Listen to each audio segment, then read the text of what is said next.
Day to day news Bharat में मैं आकांक्षा परिहार आपका स्वागत करती हूँ। हम वादा करते हैं कि पूरी निष्पक्षता के साथ पत्रकारिता करेंगे और हमारा कोई भी पत्रकार फील्ड में किसी से किसी भी प्रकार का उपहार या विज्ञापन स्वीकार नहीं करता, आगे भी नहीं करेगा, ना ही किसी को ब्लैकमेल करता है। हम दबे कुचले लोगों की आवाज़ बनते आए हैं और आगे भी बनेंगे। साथ ही हम ऐसी कोई भी खबर नहीं दिखाएंगे जिससे हमारी भोली भाली जनता मूर्ख बने या किसी भी प्रकार का धोखा मिले। हम लोकतंत्र के चौथे स्तंभ को और अधिक मजबूत करने की पूरी कोशिश में लगे हुए हैं। और अब बात करते हैं खबर की। दुनिया की सबसे बड़ी आर्थिक बैठक वर्ल्ड इकोनॉमिक फोरम, लेकिन इस बार दावोस सिर्फ इकोनॉमी की बातों के लिए नहीं बल्कि ताकत, टैरिफ और संप्रभुता के टकराव के लिए याद किया जाएगा। अमेरिकी राष्ट्रपति डोनाल्ड ट्रंप ने दावोस के मंच से जिस अंदाज में यूरोपीय देशों पर तंज कसे, जिस तरह उनकी अहमियत को कमतर दिखाने की कोशिश की, उससे यूरोप को एक कड़वा लेकिन ज़रूरी सबक मिल गया। और वो सबक ये था, अगर छोटे और मंझोले देश एकजुट हों तो सबसे बड़ी ताकत को भी पीछे हटने पर मजबूर किया जा सकता है। अमेरिकी राष्ट्रपति डोनाल्ड ट्रंप ने स्विट्जरलैंड के दावोस में हुए वर्ल्ड इकोनॉमिक फोरम में जिस तरीके से यूरोपीय देशों की खिल्ली उड़ाई, उसी से साफ हो गया कि वे इन्हें कितनी अहमियत देते हैं। इसी बैठक से यूरोप को एक अहम सबक भी मिला। दावोस ने यूरोप को सिखाया कि जब सभी देश मिलकर सीमाओं और संप्रभुता की रक्षा करते हैं तो बड़े देशों के दबाव का मुकाबला किया जा सकता है। बता दें, ट्रंप ने जब इन देशों पर 1 फरवरी से 10% टैरिफ लगाने की धमकी दी तो यूरोप ने अमेरिका पर ट्रेड बाजूका लगाने की धमकी दी। इसका मतलब साफ था कि यूरोप भी पूरी ताकत से जवाबी आर्थिक कदम उठाने के लिए तैयार है। आखिरकार दुनिया को टैरिफ से डराने वाले ट्रंप को यूरोपीय यूनियन यानी कि ईयू के 27 देशों के आगे झुकना पड़ा। ट्रंप ने ग्रीनलैंड पर भी नरमी बरती और कहा कि इस पर कब्जा करने के लिए ताकत का इस्तेमाल नहीं करेंगे। उन्होंने यूरोपीय देशों पर जो 10% टैरिफ लगाने का ऐलान किया था उससे भी पीछे हट गए।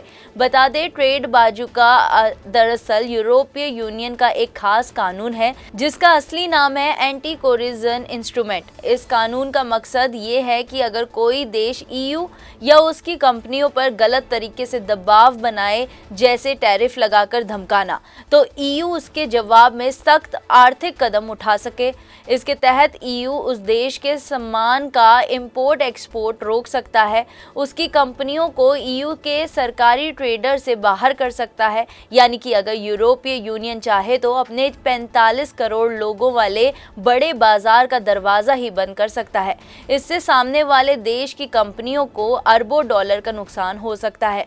अगर ये कदम उठाया गया तो इससे अमेरिकी कंपनियों और अमेरिका की अर्थव्यवस्था को अरबों डॉलर का नुकसान हो सकता है। साल 2021 की बात है। यूरोपीय देश लिथुआनिया ने ताइवान को अपनी राजधानी विल्नियस में रिप्रेजेंटेटिव ऑफिस खोलने की इजाज़त दे दी। इससे चीन नाराज़ हो गया। उसे लगा कि लिथुआनिया ताइवान के इंटरनेशनल दर्जे को बढ़ावा दे रहा है।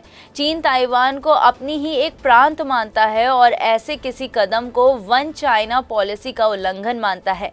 इसके बाद चीन ने लिथुआनिया और उससे जुड़े ईयू सामानों के व्यापार को रोक दिया। यूरोपीय यूनियन को इस घटना से सीख मिली। उसे लगा कि कोई भी बड़ा देश भविष्य में इसी तरह उसके सदस्य देशों या कंपनियों पर दबाव बना सकता है। दिसंबर 2021 से एंटी कोएर्जन इंस्ट्रूमेंट कानून को बनाने की शुरुआत हुई ताकि अगर कोई देश व्यापार या निवेश के जरिए यूरोप पर दबाव डाले तो ईयू उसके खिलाफ सख्त आर्थिक कदम उठा सके।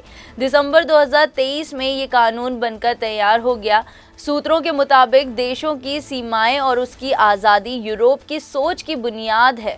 ये समझ दूसरे विश्व युद्ध के बाद बनी, जब बड़ी ताकतों के ज़मीन हड़पने की जिद की वजह से लाखों लोग मारे गए। उस अनुभव से यूरोप ने सीखा कि छोटे देशों को बड़ी ताकतों से बचाने का सबसे अच्छा तरीका सब मिलकर एक दूसरे की सीमाओं की रक्षा करें। आज यूरोप को फिर से बड़ी ताकतों की बढ़ती जिद का सामना करना पड़ रहा है। रूस यूक्रेन पर कब्जा करने की कोशिश कर रहा है, जबकि पहले वो खुद यूक्रेन की आज़ादी को मान चुका था। दूसरों की तरफ अमेरिका डेनमार्क से ग्रीनलैंड अपने कब्जे में देने की बात कर रहा है, जबकि डेनमार्क यूरोप और नाटो का भरोसेमंद साथी देश है। यूरोप के लिए अपनी सीमाओं और अपनी आज़ादी की रक्षा सबसे अहम बात है। इस पर कोई समझौता नहीं हो सकता। यूरोपीय संघ और नाटो दोनों ने ये बात साफ कर दी है। भले ही आज की दुनिया में अंतर्राष्ट्रीय कानून, संयुक्त राष्ट्र के नियम या पुराने समझौते कमज़ोर पड़ते दिखे, लेकिन यूरोप के लिए इन्हीं नियमों पर टिके रहना ज़रूरी है। यही उसकी सोच है और यही उसका रास्ता भी। सूत्रों से मिली जानकारी के मुताबिक ईयू नेताओं को भले ही एक हफ्ते की कूटनीतिक उठापटक के बाद थोड़ी राहत मिली हो, लेकिन किसी को नहीं लगता कि हालात फिर पुराने जैसे हो जाएंगे। व्हाइट हाउस ने अब तक डेनमार्क के साथ ग्रीनलैंड को लेकर किसी समझौते का ब्यौरा नहीं दिया है। अमेरिका की सैन्य और आर्थिक ताकत अब भी यूरोप के लिए अहम है। यूरोप खुद अभी रूस से अकेले लंबे युद्ध के लिए तैयार नहीं है।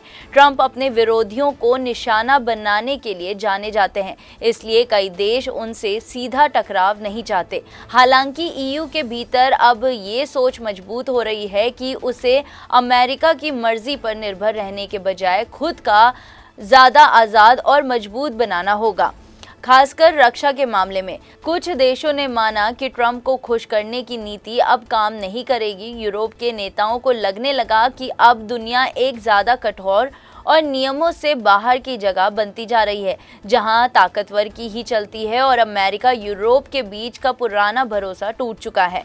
ट्रंप ने 2019 में ही साफ कर दिया था कि वे डेनमार्क के इलाके ग्रीनलैंड में रुचि रखते हैं, लेकिन पिछले एक हफ्ते में उन्होंने जिस तरह नाटो के एक सहयोगी देश को धमकाया, उससे यूरोप हैरान रह गया। पोलैंड के प्रधानमंत्री डोनाल्ड टस्क ने चेतावनी दी कि यूरोप कमज़ोर नहीं हो सकता, ना दुश्मनों के सामने और ना ही सहयोगियों के सामने।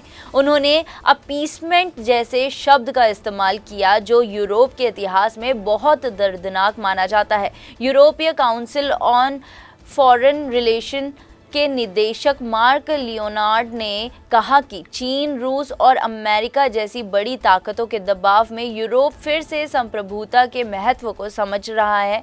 उन्होंने कहा कि दुनिया की व्यवस्था बदल रही है और यूरोप अब अपने नियमों और सिद्धांतों को बचाने की कोशिश कर रहा है। कनाडा के प्रधानमंत्री मार्क कार्नी ने दावोस में कहा कि पुरानी अंतर्राष्ट्रीय व्यवस्था खत्म हो चुकी है। अब बड़े देश व्यापार, टैरिफ और सप्लाई चेन को हथियार की तरह इस्तेमाल कर रहे हैं और ऐसे में छोटे और मंझोले देशों को अपनी सुरक्षा खुद करनी होगी। यूरोप ने ट्रंप की इस मांग को ठुकरा दिया कि यूक्रेन अपनी जमीन रूस को सौंप दे। यूरोपीय देशों ने साफ कहा कि भले ही रूस कुछ इलाकों पर कब्जा बनाए रखे, लेकिन उसे कभी मान्यता नहीं दी जाएगी। यूरोपीय देशों ने यूक्रेन को अमेरिका से ज़्यादा आर्थिक और सैन्य मदद दी है। ट्रंप की तरफ से फंड रोकने के बाद यूरोप ने ही यूक्रेन की मदद की जिम्मेदारी संभाली और हाल ही में 90 अरब यूरो की नई सहायता मंजूर की। बेल्जियम के प्रधानमंत्री बार्ट डे वेवर ने कहा कि बहुत सारी रेड लाइन पार की जा रही है और गुलाम बनकर रहना मंजूर नहीं है। यूरोपीय अधिकारियों का कहना है कि ट्रंप को खुश करने की पॉलिसी नाकाम रही है और अब अपने मूल सिद्धांतों के लिए मजबूती से खड़ा होना जरूरी है। यूरोपीय आयोग की अध्यक्ष उर्सुला वॉन डेर लेन ने कहा कि अमेरिका से निपटने में सख्ती, बातचीत, तैयारी और एकजुटता काम आई है और आगे भी यही तरीका अपनाया जाएगा। एक्सपर्ट्स ने चेतावनी दी है कि रूस, चीन और अमेरिका अंतर्राष्ट्रीय व्यवस्था बदलने की कोशिश कर रहा है और यूरोप को बांटना चाहते हैं। ऐसे में ईयू और नाटो के सामने अपनी एकता और अस्तित्व बचाने की बड़ी चुनौती है। आज की दुनिया पहले जैसी नहीं रही। कनाडा के प्रधानमंत्री के शब्दों में पुरानी अंतर्राष्ट्रीय व्यवस्था खत्म हो चुकी है। अब टैरिफ, ट्रेड और सप्लाई चेन हथियार बन चुके हैं। ऐसे में यूरोप ने साफ कर दिया है, संप्रभुता, सीमाएं और नियमों पर कोई समझौता नहीं होगा। यूरोप जानता है कि रास्ता मुश्किल है, लेकिन अब उसने तय कर लिया है झुकना नहीं बल्कि एकजुट होकर खड़ा होना है। अभी के लिए फिलहाल इतना ही। देश और दुनिया की ताज़ा खबरें जानने के लिए देखते रहिए day to day news Bharat और हमारे चैनल को लाइक, शेयर और सब्सक्राइब करना ना भूलें।